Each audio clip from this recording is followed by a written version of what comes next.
మనకి వచ్చిన డ్రీమ్స్ నిజమవుతూ ఉంటే ఎలా ఉంటుంది? బేసికల్లీ అసలు డ్రీమ్స్ అనేవి చాలా తక్కువగా గుర్తుంటాయి. అలాంటిది ఏదైనా ప్రమాదం జరగబోతుంది అనేది ముందుగానే తెలిస్తే ఎలా ఉంటుంది? అవును, ఇలా ఫ్యూచర్ ని ప్రిడిక్ట్ చేసే ఒక ఆర్టిస్ట్ ఉన్నారు. తనే జపాన్ కి చెందిన ఒక మంగా ఆర్టిస్ట్ రియో టాట్సుకి. ఈవిడ తనకు వచ్చిన డ్రీమ్స్ ను బుక్స్ లో డ్రా చేస్తూ ఉండేది. ఈమె చేసిన చాలా ప్రిడిక్షన్స్ నిజమవుతూ వచ్చాయి. అందుకే ఈమెని ఫేమస్ ఫ్యూచర్ ప్రిడిక్టర్ అయిన బాబా వంగాతో కంపేర్ చేస్తూ ఉంటారు.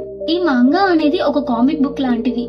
లైక్ యానిమీ, జిబ్లీ ఇలాంటి ఆర్ట్స్ తో ఏదో ఒక స్టోరీని రిప్రజెంట్ చేసేలాగా ఉంటాయి. మొదట్లో ఈమె చేసిన ప్రిడిక్షన్స్ ఎవరూ నమ్మలేదు. అండ్ 1992లో ఈమె పబ్లిష్ చేసిన బుక్స్ కూడా అంత ఫేమ్ లోకి రాలేదు, పబ్లిసిటీ కూడా రాలేదు. అయితే ఆ 1992లో రిలీజ్ చేసిన బుక్ లో రియో టాట్సుకి గారు 1995 లో జరగబోయే కూబే ఎర్త్ క్వేక్ గురించి ప్రిడిక్ట్ చేశారు. అది నిజమైంది. ఇది అప్పట్లో పెద్ద డిజాస్టర్. ఎంతో మంది పీపుల్ చనిపోయారు. అప్పటి నుండి రియో టాట్సుకి గారి బుక్స్ ఎక్కువగా చదవడం మొదలైంది. అండ్ ఆ బుక్స్ లోనే ప్రిన్సెస్ డయానా గారి డెత్ కూడా ప్రిడిక్ట్ చేశారు. లైట్స్, టనల్, రాయల్ అని. సో అది సింబలైజ్ చేస్తూ ప్రిన్సెస్ డయానా అనే ఆవిడ బ్రిటిష్ క్వీన్ అండ్ యాక్ట్రెస్ 1997 లోనే చనిపోయారు. అంటే తను చనిపోయే 5 years ముందుగానే ప్రిడిక్ట్ చేశారు. తన డెత్ కూడా బుక్ లో ప్రిడిక్ట్ చేసినట్టుగానే జరిగింది. అలా రియో టాట్సుకి గారు చేసే ప్రిడిక్షన్స్ నమ్మడం మొదలైంది. అప్పటి నుండి ఏది ప్రిడిక్ట్ చేసినా కూడా మోస్ట్లీ జరుగుతూ వచ్చాయి. అండ్ ఇన్ఫాక్ట్ ఒక పాప్ సింగర్ డెత్ కూడా 10 years ముందుగానే రియో టాట్సుకి గారు గెస్ చేసిన విధంగానే జరిగింది. తను చెప్పిన ఇయర్ అండ్ డేట్ లోనే చనిపోయారు. ఈ డ్రీమ్ తనకి 2 times వచ్చినట్టుగా చెప్పారు.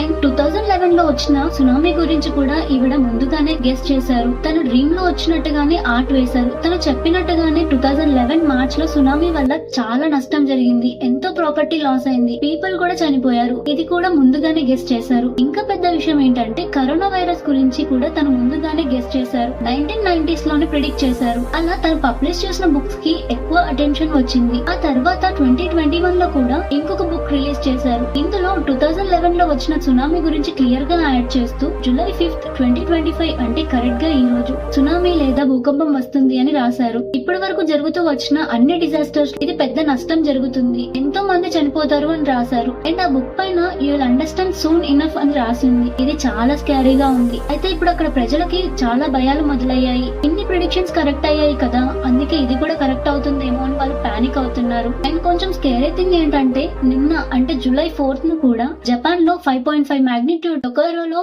ఎర్త్ క్వేక్ వచ్చింది. ఇది మరింత భయాన్ని పెంచేస్తుంది. రియో టాట్సుకి గారు ఫ్యూచర్ ని ప్రిడిక్ట్ చేస్తూ ఉంటారు. తను ఇంకా బతికే ఉన్నారు. బట్ తన ఫోటోజెస్ అండ్ వీడియోస్ చాలా రేర్. తను రీసెంట్ గా ఇచ్చిన ఇంటర్వ్యూలో ఇలా చెప్పారు, నా బుక్స్ చూసి భయపడాల్సిన నీడ్ లేదు, ఎందుకంటే అవి జస్ట్ నా డ్రీమ్స్. ప్రిడిక్షన్స్ లో అన్ని జరగలేదు, కొన్ని మాత్రమే జరిగాయి. మేబీ అవి కోఇన్సిడెన్స్ కావచ్చు అని చెప్పారు. Just trust the official report and science ని మాత్రమే నమ్మండి అని చెప్పారు. తను పబ్లిసిటీ కోసం ఆర్ ఫేమ్ కోసం అయితే ఈ బుక్స్ ని రిలీజ్ చేయలేదు. జస్ట్ తనకు అనిపించింది డ్రా చేస్తూ వచ్చారు, పబ్లిష్ చేశారు. కొంతమంది బుక్స్ నమ్ముతారు, కొంతమంది నమ్మరు. ఈ ప్రిడిక్షన్స్ ఇవన్నీ పక్కకు పెడితే బేసికల్లీ జపాన్ లో ఎక్కువగా ఎర్త్ క్వేక్స్ వస్తూ ఉంటాయి. ఎందుకంటే జపాన్ కింద 4 టెక్టోనిక్ ప్లేట్స్ ఉన్నాయి. సో అవి మూవ్ అవుతున్నప్పుడు ఇలా అవుతూనే ఉంటాయి. అండ్ జపాన్ ఒక రిపోర్ట్ ని కూడా రిలీజ్ చేసింది, ఫ్యూచర్ లో ఎప్పుడైనా నెక్స్ట్ 30 to 50 years లో ఎర్త్ క్వేక్స్ రావచ్చు అని. దాని వల్ల హ్యూజ్ లాస్ జరుగుతుంది అని కూడా రిపోర్ట్స్ రిలీజ్ చేశారు. ఆ ఏరియాలో ఎక్కువగా ఎర్త్ క్వేక్స్ అండ్ సునామీస్ రావడానికి ఛాన్సెస్ ఉంటాయి. సో ఏది ఏమైనా సరే మనం పానిక్ అవ్వకూడదు. సిచ్యువేషన్ ఏదైనా సరే ఫేస్ చేస్తూ మనం ముందుకు వెళ్ళాలి. మేము షేర్ చేసిన ఇన్ఫర్మేషన్ వర్తి అనిపిస్తే ప్లీజ్ లైక్ అండ్ సబ్స్క్రైబ్.